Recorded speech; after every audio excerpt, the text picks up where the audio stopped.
اللہ اکبر لا الہ الا اللہ واللہ اکبر اللہ اکبر وللہ الحمد۔ ان تکبیرات کو ہر فرض نماز کے بعد، چاہے ہم جماعت سے پڑھ رہے ہوں یا تنہا پڑھ رہے ہوں، مرد ہو یا عورت ہو، اس کو ایک بار پڑھنا ہمارے اوپر کیا ہے؟ واجب ہے۔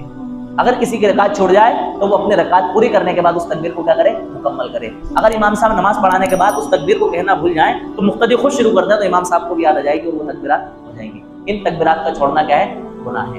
ان کا پڑھنا واجب ہے 9 ذی الحجہ سے لے کر کے 13 ذی الحجہ کی عصر تک۔ تو ان تکبیرات کا بھی ہمیں کیا کرنا ہے؟ اہتمام کرنا ہے۔ اپنے گھر کی خواتین کو بھی بتلانا ہے۔